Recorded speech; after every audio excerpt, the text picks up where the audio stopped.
দেখো আমাদের আজকের আলোচ্য বিষয় হচ্ছে নবম শ্রেণীর গণিত বইয়ের পেজ নাম্বার হচ্ছে 85। পেজ নাম্বার 85 দেখো দেওয়া আছে এক চলক বিশিষ্ট বহুপদী রাশির গ্রাফ। এখন এক চলক বিশিষ্ট বহুপদী রাশির গ্রাফ করতে গেলে দ্বিমাত্রিক স্থানাঙ্ক জ্যামিতি এই জিনিসটা আমাদের জানতে হবে এবং xy সমতলে কোনো বিন্দুর অবস্থান কীভাবে আমরা বিন্দুর অবস্থান নির্ণয় করি সেটা জানতে হবে। তাহলে xy সমতলে আমরা যদি একটি আনুভূমিক রেখা অঙ্কন করি, অর্থাৎ ভূমির সমান্তরালে যে রেখাটি কল্পনা করি বা যে রেখাটি অঙ্কন করা হয়, যে সংখ্যা রেখা বা সরল রেখা, এটাকে সংখ্যা রেখা বলা যায়, সরল রেখা বলা যায়। xy সমতলে আনুভূমিক রেখাটাকে বলা হয় x অক্ষ। আনুভূমিক রেখাটাকে কি বলা হয়? x অক্ষ। আর উলম্ব রেখাকে বলা হয় হ্যাঁ xy সমতলে, যে কোনো একটি সমতলে আনুভূমিক রেখাকে বলা হয় x অক্ষ আর উলম্ব রেখাটাকে বলা হয় y অক্ষ। তাহলে এটাকে আমরা বলতে পারি y অক্ষ। এখন এটা তোমরা নিশ্চয় জানো যে x অক্ষ হচ্ছে যে x ও x প্রাইম, এই যেখানে x অক্ষ এবং y অক্ষ ছেদ করে, খেয়াল করো, এটা হচ্ছে x অক্ষ আর এটা হচ্ছে y অক্ষ। যেখানে x অক্ষ এবং y অক্ষ ছেদ করে এই ছেদবিন্দুটাকে বলা হয় মূলবিন্দু। ছেদবিন্দুটাকে কি বলা হয়? মূলবিন্দু। এই যে মূলবিন্দু হচ্ছে 0, এই যে মাঝখানেরটা, ঠিক আছে? মূলবিন্দু ও হচ্ছে 0 0, মূলবিন্দুটাকে আমরা বলতে পারি 0 0, ঠিক আছে? ওকে, তারপরে দেখো মূলবিন্দু থেকে ডান দিকে, মূলবিন্দু থেকে কোন দিকে? ডান দিকে। এটা হচ্ছে x অক্ষের ধনাত্মক দিক। এটাকে কি বলা হয়? x অক্ষের ধনাত্মক দিক। ওকে, আচ্ছা। তারপরে মূলবিন্দু থেকে বাম দিকে, এটাকে বলা হয় x অক্ষের ঋণাত্মক দিক, ঠিক আছে? এটাকে আমরা x প্রাইম বলতে পারি। এটাকে কি বলতে পারি? x prime. আর ডান দিকেটা হচ্ছে শুধু x। ওকে, মূলবিন্দু হচ্ছে অ। মূলবিন্দুটা কি? অ।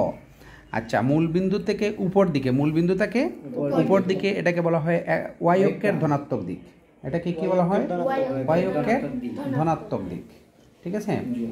আচ্ছা, মূলবিন্দু থেকে নিচের দিকে এটাকে বলা হয় y অক্ষের ঋণাত্মক দিক।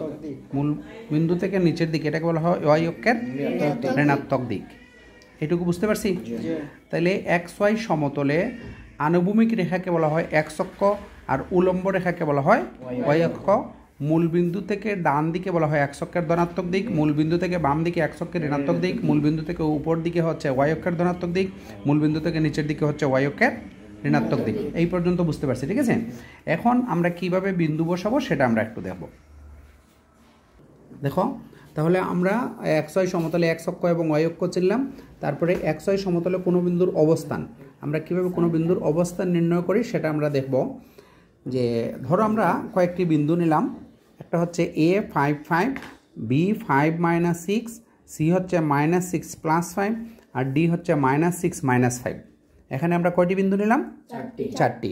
এই বিন্দুগুলো আমরা গ্রাফে বসাই কিভাবে গ্রাফে বসানো যায় সেটা আমরা দেখি, তারপরে আমরা বইয়ের বিন্দুগুলোতে যাব, ঠিক আছে? এখন ধরো 5 5, এখানে এই যে একটি বিন্দু a 5 5, খেয়াল করো, এই যে আমরা একটি বিন্দু লিখলাম a কত? 5 5। এই বিন্দুটির ক্ষেত্রে এই যে প্রথম যে 5টা হচ্ছে x এর স্থানাঙ্ক। প্রথম 5টা কি? x এর স্থানাঙ্ক। আর পরেরটা হচ্ছে y এর স্থানাঙ্ক।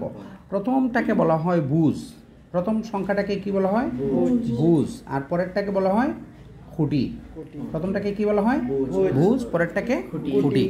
অর্থাৎ এই যে 5টা, এটা আমরা দেখব এই গ্রাফ পেপারে x অক্ষ বরাবর 5 একক ডান দিকে অথবা বাম দিকে যাবে, x অক্ষ বরাবর, ঠিক আছে? আর y এর মানটা এটা যাবে y অক্ষ বরাবর। পরের মানটা y এর মানটা কোন অক্ষ বরাবর? y অক্ষ বরাবর। তাহলে দেখো এই প্রথম যেটা আছে, আমরা দেখব প্রথম যে সংখ্যাটা ভুজ, যেটা খেয়াল করো, প্রথম যেটা ভুজ, এটা ধনাত্মক না ঋণাত্মক? প্রথমটা 5 ধনাত্মক, এটাকে কোনো সংখ্যা চিহ্ন নাই মানে কি, এটাকে প্লাস, চিহ্ন নাই মানে কি প্লাস, এটাকে কোনো চিহ্ন নাই তার মানে প্লাস। ওকে, তাহলে দেখলাম যে প্রথমটা হচ্ছে পজিটিভ, প্রথমটা কি পজিটিভ।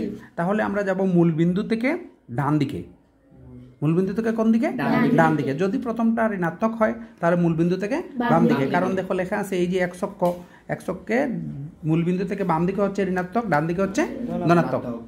এই কথাটা বুঝছি? ওকে, একটু খেয়াল করো।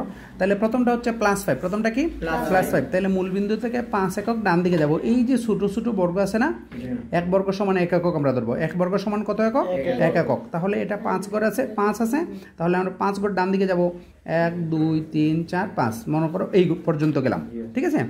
এরপরে আমরা যাব ওয়াই অক্ষ বরাবর। ওয়াই অক্ষ বরাবর দেখো +5, প্লাস থাকলে উপর দিকে, কারণ উপর দিকে হচ্ছে ওয়াই অক্ষের ধনাত্মক, উপর দিকে কি ওয়াই অক্ষের ধনাত্মক। তাহলে +5 ডান উপর দিকে 5 ঘর, উপর দিকে কয় ঘর? 5 ঘর। তাহলে 1 2 3 4 5, তাহলে এই বিন্দুতে যাব। এটা হবে 5 5, এই বিন্দুটার নাম কি হবে? 5 5। এই যে আমরা লিখে রেখেছিলাম A55, আমরা এটাকে পড়বো কিভাবে? A55। এই বিন্দুটা হবে দেখো এই যে এই ঘরে, প্রথম ঘরে। এখানে আমরা এই সমতলটাকে 4টা ভাগে ভাগ হয়েছে। কয়টা ভাগে? 4টা। এটাকে বলা হয় প্রথম কোয়াড্রেন্ট বা প্রথম চতুর্ভাগ, এটাকে বলা হয় দ্বিতীয় চতুর্ভাগ বা দ্বিতীয় কোয়াড্রেন্ট, এটাকে বলা হয় তৃতীয় চতুর্ভাগ, এটাকে বলা হয় চতুর্থ চতুর্ভাগ, ঠিক আছে। এখন যদি দুইটা মানে প্লাস হয়, দুইটা মানে কি প্লাস, তাহলে প্রথম ঘরে হবে, প্রথম চতুর্ভাগে। কোন চতুর্ভাগে? প্রথম চতুর্ভাগে। তাহলে A55টা হলো প্রথম চতুর্ভাগে, বুঝতে পারছি? আমরা এইভাবে লিখবো। এই যে বিন্দুটা আমরা এখানে দিব, আমরা এরকম টান দেওয়ার দরকার নাই, আমরা এখানে গনে গনে 5 ঘর, কয় ঘর আছে? 5 ঘর ডান দিকে 5 ঘর যাব, তারপরে +5, তাইলে উপর দিকে, প্লাস থাকলে উপর দিকে, মাইনাস থাকলে নিচের দিকে, তাহলে উপর দিকে 5 ঘর। এই জায়গা পর্যন্ত গেলাম, গিয়ে জাস্ট একটা বিন্দু দিব। এটা হচ্ছে এ বিন্দুর অবস্থান। এই যে XY সমতলে কোনো বিন্দুর অবস্থান, XY সমতলে কি বের করা?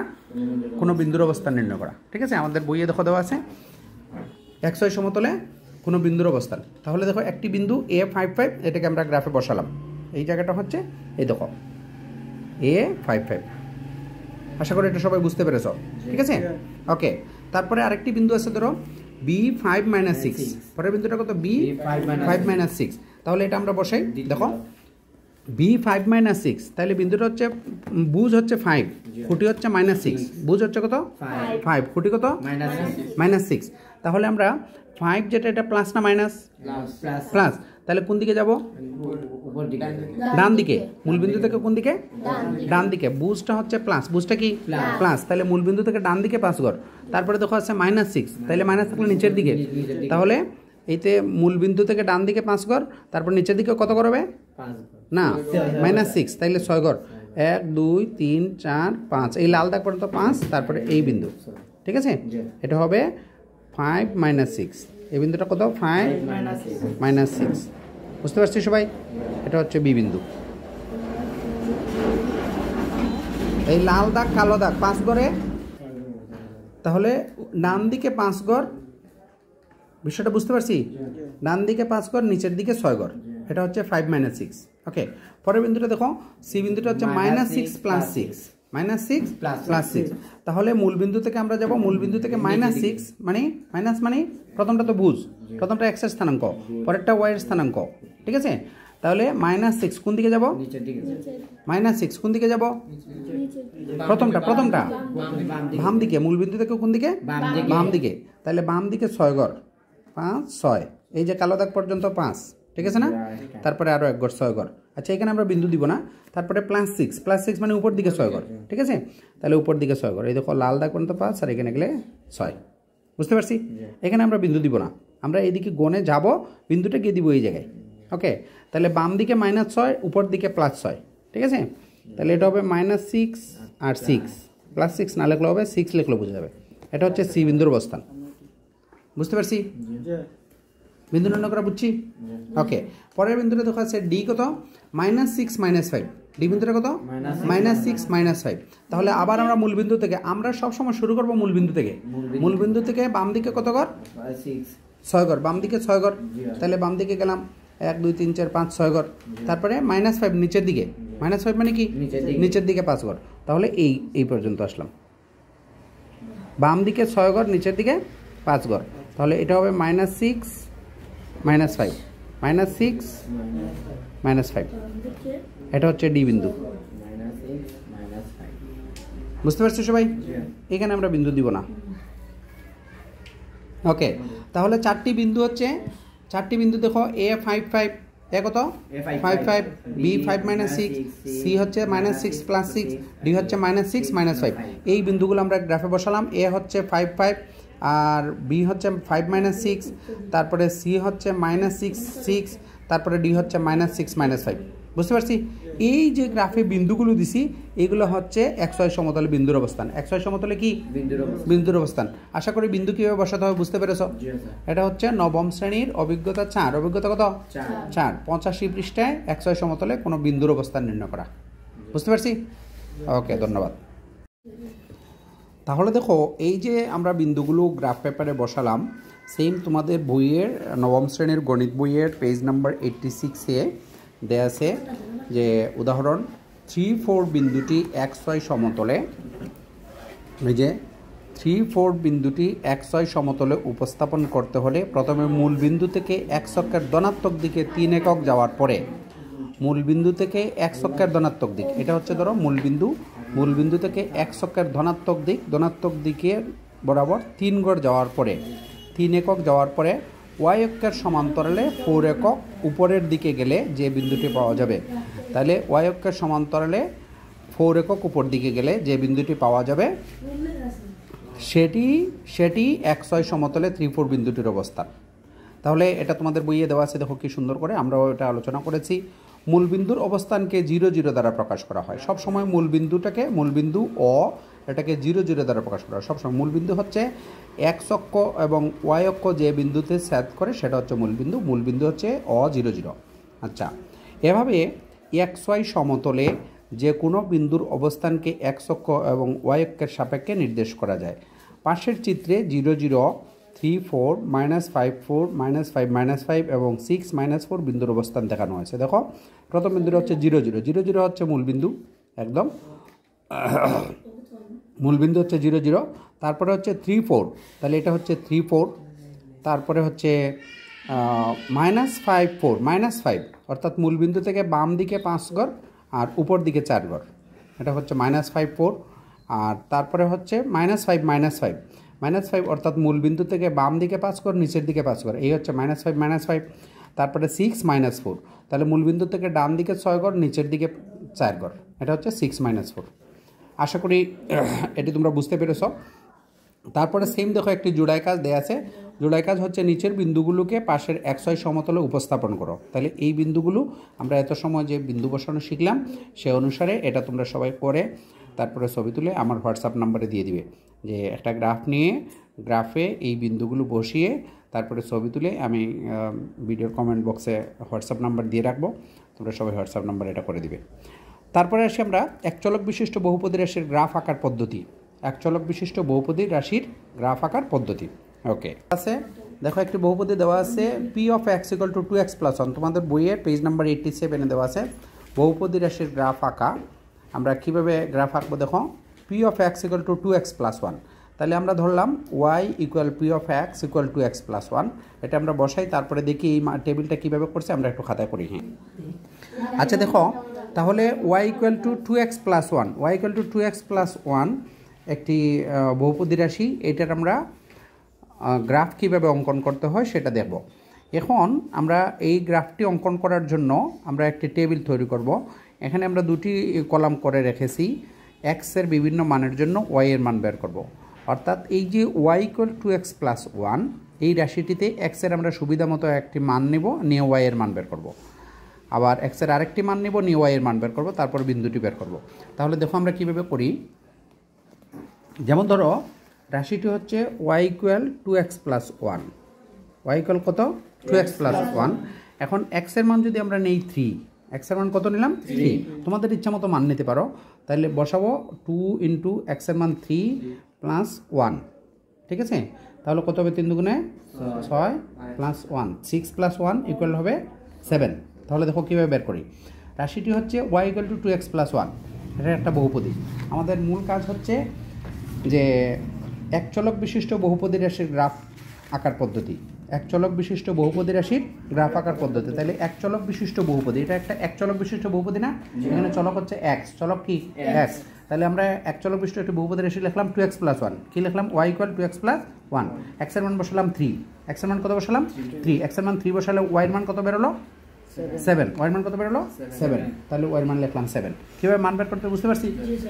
এই রাশিটি বা এই রাশিটি চেঞ্জ করে তোমাদের পরীক্ষার সময় রাশি দেওয়া থাকবে, ঠিক আছে? এখন আমরা x এর সুবিধা মতো মান নিব, শুধু x এর মান যে 3 নিতে হবে এমন না। হ্যাঁ, x এর মান তোমার ইচ্ছা মতো 2 নিতে পারো, 3 নিতে পারো, 4 নিতে পারো, 5 নিতে পারো, মাইনাস নিতে পারো, -2 -3 নিতে পারে, ঠিক আছে? তাহলে x এর মান কত নিলাম? হ্যাঁ, x এর মান কত নিলাম 3। x এর মান 3 নেওয়ার কারণে y এর মান কত পেলাম 7। তাহলে বসালাম 7। তাহলে বিন্দুটার নাম হবে, দেখো x এর মান 3, x এর মান কত 3, y এর মান 7, বিন্দুটা হবে 3 7। বিন্দুটির নাম কি হবে 3 7। এখানে 3 হচ্ছে ভুজ, 7 হচ্ছে খুঁটি, বুঝছি? বিন্দুটির নাম হবে 3 7। বিন্দুটার নাম কি 3 7। 3 হচ্ছে ভুজ, 7 হচ্ছে খুঁটি। ওকে, আবার ধরো এই রাশিটি এখানে লিখলাম y = 2x + 1। ওকে, এখন x এর মান নিলাম -3, x এর মান কত নিব -3। তাহলে দেখো কি আসে 2 × -3 + 1। তাহলে কি আসবে 2 × -3 - 6 + 1 -5, -5 না? তাহলে -3 নিলে y এর মান আসলো কত -5। তাহলে বিন্দুটা কি হবে -3 -5। ওকে, এই যে দুটি বিন্দু পেলাম, একটি হচ্ছে 3 7, একটি কি 3 7, আরেকটি কত -3 -5। এই বিন্দুটি আমরা গ্রাফে বসাবো। ওকে, গ্রাফে বসিয়ে আমরা যোগ করে দিব। দেখো কীভাবে বসাই। ধরো আমরা একটি গ্রাফ নিলাম, যে আচ্ছা একটু ফ্রেশ গ্রাফ দাও। হ্যাঁ, ধরো এটা হচ্ছে x x প্রাইম, এটা হচ্ছে x অক্ষ, এটা কি x অক্ষ, আর এটা হচ্ছে y অক্ষ।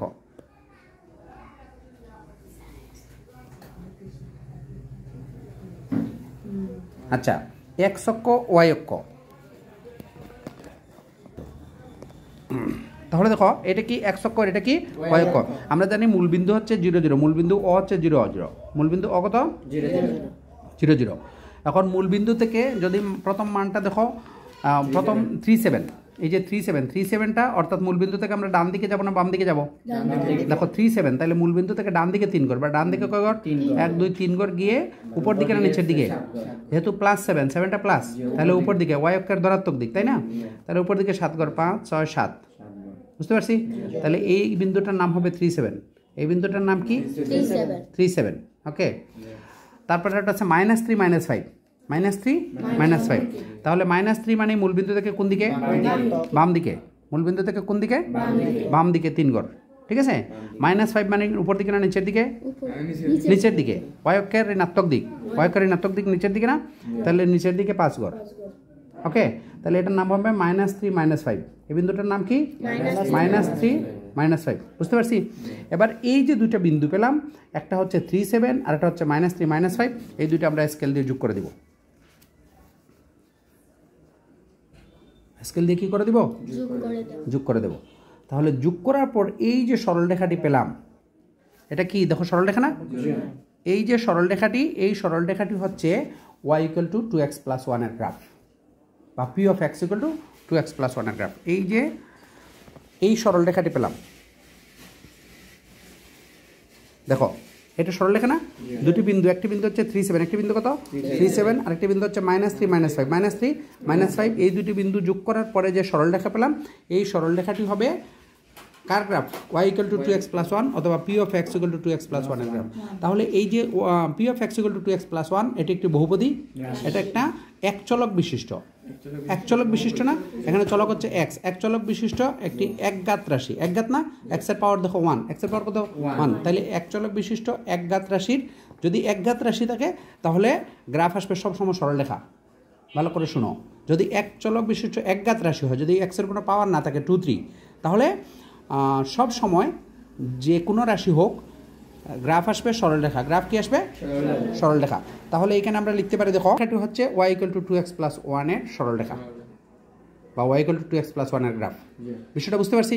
তাহলে আমাদের মূল কাজটি ছিল যে এক চলক বিশিষ্ট বহুপদী রাশির গ্রাফ আঁকার পদ্ধতি। তাহলে এক চলক বিশিষ্ট বহুপদী রাশির গ্রাফ আমরা কীভাবে অঙ্কন করতে পারছি? এই যে তোমাদের মেইন বইয়ের গণিত বইয়ের কত নম্বর পেজ? পেজ নাম্বার 87-এ দেখো কী দেওয়া আছে, y = 2x + 1। কী রাশি দেওয়া আছে? y equal to 2x plus 1, তাহলে 2x প্লাস 1 এর গ্রাফ অঙ্কন করলাম। আশা করি এটা বুঝতে পেরেছো? বুঝতে পারছি সবাই? ওকে ওকে, তাহলে গ্রাফটা হচ্ছে এই। ধন্যবাদ। তাহলে সেম দেখো তোমাদের বইয়ে জোড়ায় কাজ দিছে পরের পৃষ্ঠায় পেজ নাম্বার 88-এ। পেজ নাম্বার 88-এ জোড়ায় কাজ দেওয়া আছে, নিচের একঘাত বহুপদী রাশিগুলোকে গ্রাফ পেপারে উপস্থাপন করো। এখানে দেখো 3টি রাশি দেওয়া আছে x - 1, ax - x প্লাস 2। এটাকে তোমরা y ইকুয়াল টু লিখে নিবে, y equal to x - 1, y equal to x, y equal to -x plus 2। ঠিক আছে, আমরা আরেকটি কাজ দিচ্ছি দেখো, হোমওয়ার্ক। এই হোমওয়ার্কটি সবাই করে নিবে। গ্রাফ অঙ্কন করো, y equal to x - 1, p of x equal to 2x - 1, আর একটা হচ্ছে 3 নম্বর হচ্ছে y equal to 3x plus 1। এই কাজটি করে আমরা হোয়াটসঅ্যাপ নাম্বার দিব। হোয়াটসঅ্যাপ নাম্বারে আমাদের হোয়াটসঅ্যাপ নাম্বার হচ্ছে 01717140555। এই নাম্বারে সবাই এই গ্রাফগুলো করে ছবি তুলে তারপর এই নাম্বারে হোয়াটসঅ্যাপ নাম্বারে ছবি তুলে দিতে পারো। ধন্যবাদ সবাইকে।